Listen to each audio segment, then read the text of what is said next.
Hola chicos de primero medio, nos encontramos para la guía número 9 y el objetivo de hoy es conocer y comprender el proceso de fotosíntesis, sus etapas y el mecanismo de acción. Los cloroplastos son los organelos de doble membrana presentes solo en las células vegetales. Ellos se piensa que originaron de la misma manera que las mitocondrias a través de una endosimbiosis de una cianobacteria primitiva. Este cloroplasto, que es el organelo donde se va a realizar la fotosíntesis, va a tener como componentes una membrana externa y una membrana interna, donde la membrana externa posee los transportadores específicos y la membrana interna está ligada a los transportadores que posee la membrana externa. Un espacio intramembranal que es pequeñito y que contiene algunas enzimas para poder extraer productos ya sintetizados. Una membrana tilacoidal, que es en donde se encuentra la cadena transportadora de electrones y la clorofila. Un estroma, que es un líquido interno de color transparente y que sirve para separar la membrana tilacoidal a la membrana interna. El tilacoide, que es una estructura similar a una moneda redondita, donde ahí ocurre la fotosíntesis dependiente de la luz. Una grana, que es una torre de muchas tilacoides juntos. Ribosomas, ADN circular y gotitas de productos lipídicos y de almidón en general. Y acá tenemos entonces un dibujo de un cloroplasto, donde la 1 va a ser la membrana externa, la 2 es el espacio intramembranal, la 3 es la membrana interna, el 4, todo este espacio es el estroma, el 5 son los tilacoides, cada uno de ellos un tilacoide, el conjunto 6 va a ser la membrana tilacoidal, 7 la grana, que sería todo eso la torre completa, si nos damos cuenta, 8 el tilacoide, 9 los granitos de almidón, estos chiquititos son los ribosomas, este es el ADN, y 12 son las gotitas o los granitos de lípido. Entonces, vámonos al dibujo que nos están pidiendo a nosotros señalar las 6 partes. La 1 tendría que ser la membrana externa y la 2 la membrana interna. La 3 la membrana de afuera. La 4 un tilacoide. Un 5 el ADN. 6 el estroma. Y 7 puede ser una grana. Entonces ahí tenemos nosotros los nombres. ¿Y cómo se puede definir fotosíntesis? Defínalo usted. La fotosíntesis se define como la síntesis de carbohidratos, de lípidos y proteínas utilizando el dióxido de carbono, la luz y energía. Se considera dentro de las reacciones anabólicas y solo la pueden realizar las cianobacterias, las plantas y algunos organismos protistas. Gracias a estas características se les considera organismos autótrofos, ya que a través de la fotosíntesis ellos pueden generar su propio alimento.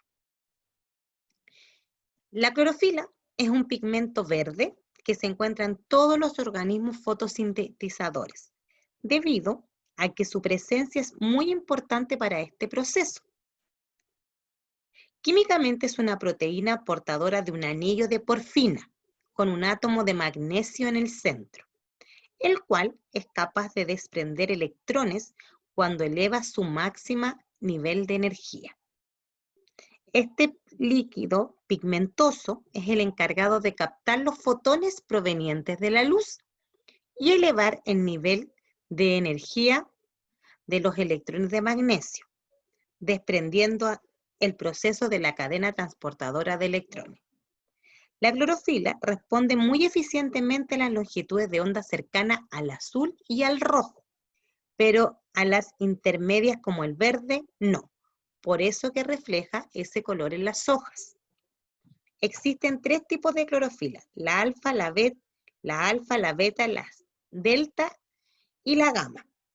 La clorofila alfa, presente en casi todas las plantas en sus fotosistemas. La clorofila beta está presente en plantas, en algas multicelulares y cianobacterias. Y la clorofila delta y gamma está presente en fotosintetizadores protistas. La fotosíntesis se va a dividir en 2 etapas, una dependiente de la luz y la otra independiente de la luz, y que también la podemos llamar como ciclo de Calvin. La etapa dependiente de la luz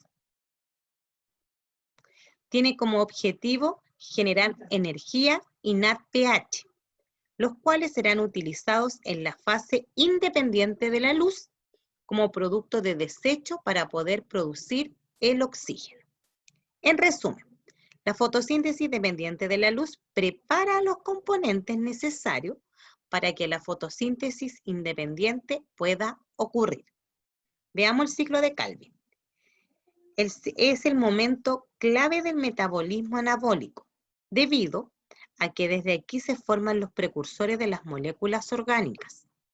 A diferencia de la fotosíntesis dependiente de la luz, esta se define como un ciclo especial y bien cortito, llamado el ciclo de la fijación del carbono o de Calvin, que es el nombre del científico que lo encontró.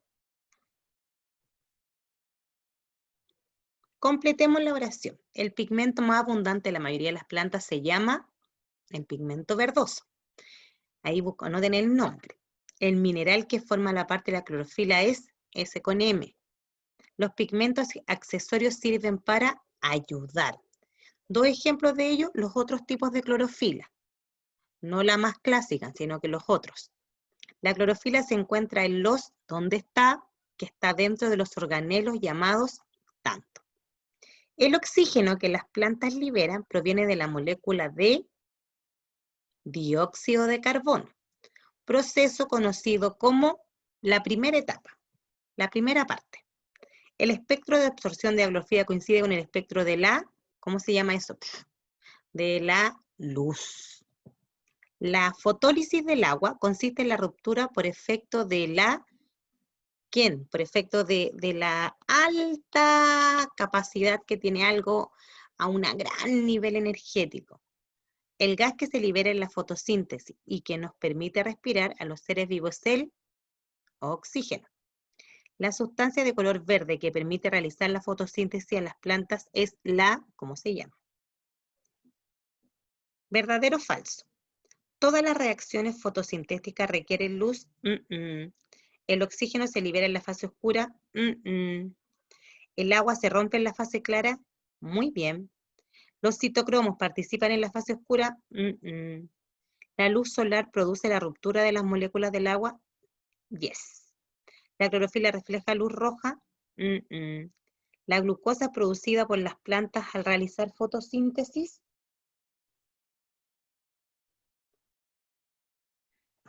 El dióxido de carbono es un gas tremendamente tóxico y las plantas podrían realizar en ciertas condiciones la fotosíntesis sin luz.